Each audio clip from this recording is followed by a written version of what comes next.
Okay, so I have a file in one of my repos, and I'm going to be using this as an example. So on GitHub, so the first thing I have to do is copy any part of my code that I want to explain. Let's just take this function, for example, and then just copy it. Now, let's open the extension. Yep, it opens. So the next thing to do is to click on record audio. Now you have to have projects already created for you to record an audio, because you're going to choose what project the audio is for. So a project can be anything. It can be anything. It could be a file. It could be a single file. It could be, a folder in a project, and it could be the whole project itself. Doesn't matter how you structure it, but just know a project contains different audio. So depending on how you want to structure yours, you can choose. So I created some projects. Let's call this demo. Now you have to name the file. Let's name this demo test and click on start recording. Now, if you were not, or if I wasn't on a GitHub page, then it would not bring me to this screen, because it can detect if you're on a GitHub page or not. Next thing is to scroll down, click on this select language, and then choose the language. Now I copied TypeScript, or the file is in TypeScript, so let's click on TypeScript, and then what I have to do is paste the code. Now I have the code here in the same screen, and then all I need to do is just start recording. And now I can just look at my code and explain it, or do whatever I want to do, talk about it while the audio is being recorded, basically. So yeah, that's the first steps, or those are the first steps, basically. So now all I have to do is pause. Now you can pause first and then stop later, or you could just stop without pausing, but you have to stop the audio. Now when you stop the audio, it prepares the audio for upload. Just takes a couple of seconds.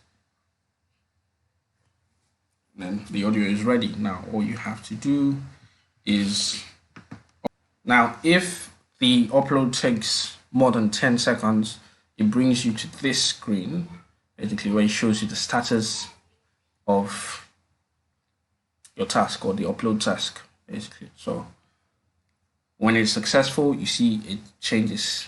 Basically, it updates the status to success, and then you know that it has successfully uploaded. So you come here to manage projects, and then to the projects, you see I have these 3 projects that I created, but the one where I just saved the audio is demo project. So I just click on that, and then I find it. So demo test, and then just click this button here to copy the unique URL for that audio, and then that's it, basically.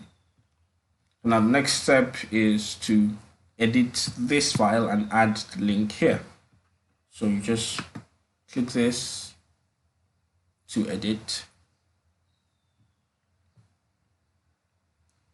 and then from here, now depending on whatever language you use, Golang, Rust, Ruby, PHP, it supports all languages. Well, technically not all, but most of the major languages, it supports them. So you have to comment the URL in any language you have. So this is TypeScript. That's basically JavaScript. So we're going to be commenting like this, and then we paste the code, or the URL rather, and then we just commit the changes. Say added VoisaScript and commit changes, and so now we have the link here.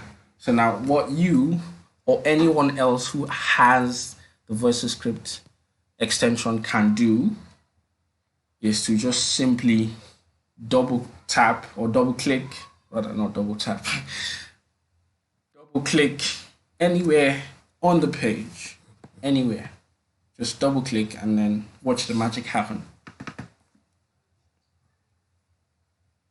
And there you have it. That link was converted into this audio widget, and yeah, so now you can just play the audio, my code, and explain it or do whatever I want to do, talk about it. While this is the audio playing, you can pause it, you can play it, and then you can the seeking features are better than before. Like for the version 1, there was a back button and a forward button, but now you can literally just put your cursor anywhere and you can play the audio at that particular time, and yeah, that's it. So to just pause. That's basically it. So there you go. Alright, thank you for watching this, and I hope you guys use my stuff, use my shit. Alright, adios.